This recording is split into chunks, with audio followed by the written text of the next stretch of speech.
No tere jälle siis. See on niisugune väike osa, mõtlesin, me oleme jalutama nagunii, et siis räägimegi täiesti lambi juttu. Aga ma alustan seda kohe siit ukse eest, sest et vaadake, kui kaunis ja roheline kõik on. Ei ole seda filminud veel. Kui ma Eestist tagasi jõudsin siia, siis on lihtsalt siia räige džungel tekkinud vahepeal.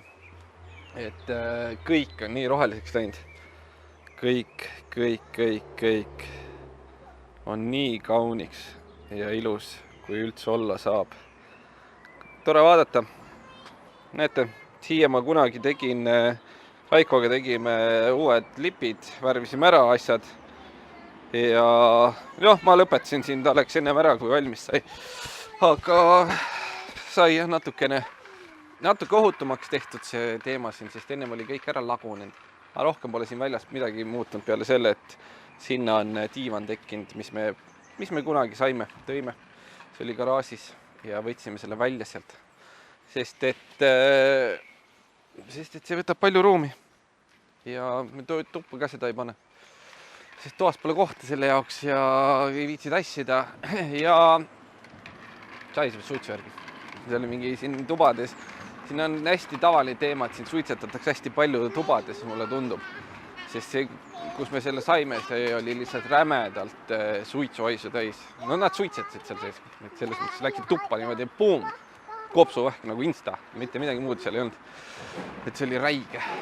Aga siin meil koerajalutaja Birgit, mõlema koera korraga, pole mingit probleemi. Ja nii me lähme siin. Ja laul. Lähme vaatame, jutustame midagi lampi.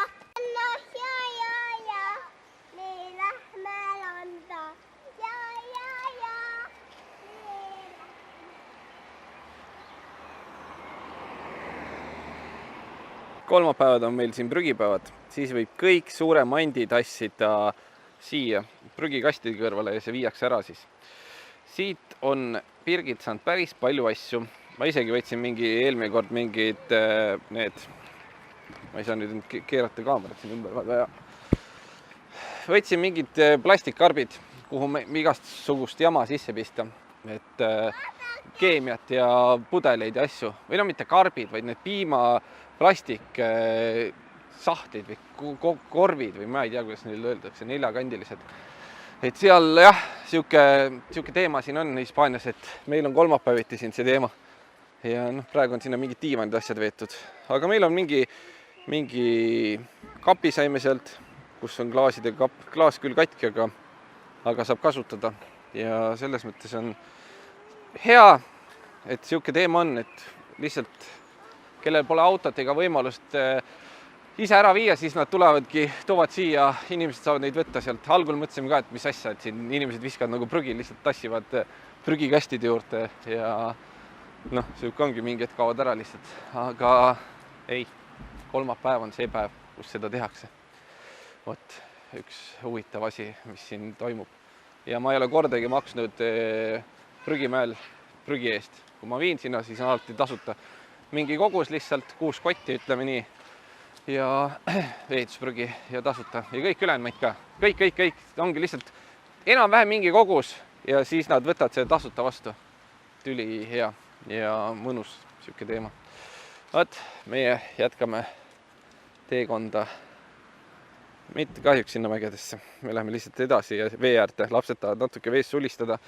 Kole ilm, aga üle 20 kraadi, et suhteliselt soe.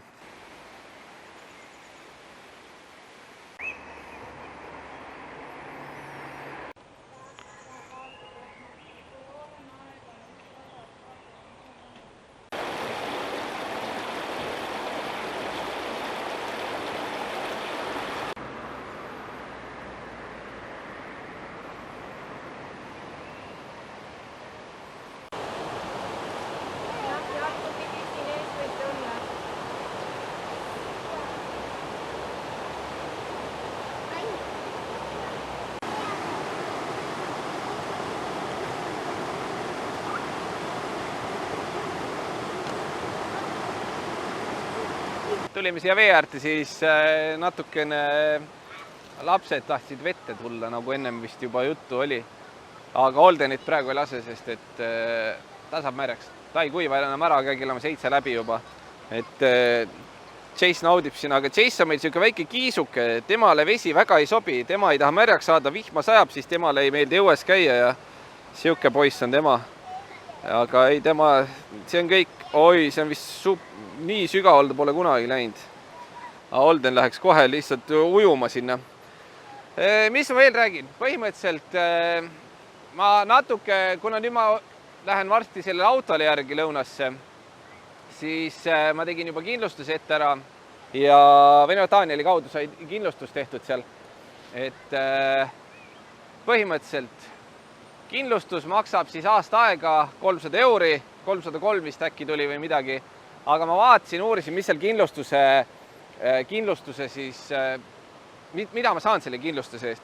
Sest et kui ma Prantsusmaal olin, sinna auto ära suri sinna, siis küsis mul juba see Prantsusmaa treilavend, et kas mul kindlustus ei kata seda treilasõitu. Ja siis, kui Birgit uuris siin naabritelt, siis temalt küsiti, naabrid ka küsisid, kas kindlustus siis ei kata seda sõitu. Ja nüüd, kui ma sain selle lepingu kätte, siis ma uurisin ka asja ja Hispaanias ongi see teema, et tavakindlustusega viiakse sind kindlustuse kulul siis lähimasse töökotta ja kui remont kestab kauem kui 1 päev, siis 4-tärni hotell või samaväärne majutus on ka nende kulul ja see on maks kuni 3 päeva siis katavad nad seda majutust ja välismaal on siis kuni 5 päeva. Et siuke päris hea, päris normaalne, et ei ole vaja nii palju muretseda, et kui sa nüüd jääd kuskil tee äärde, siis sa pead hakkama nagunii remondi eest maksma ja siis veel ka treilat tellima, otsima või maksma siis lõpuks sellest, et see läheks lõpuks nii kalliks, nagu siin näha on olnud juba. Need treila hinnad on ikkagi räiged.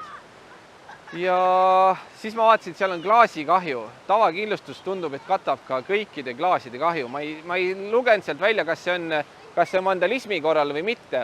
Et ma kergelt vaatasin ruttu üle.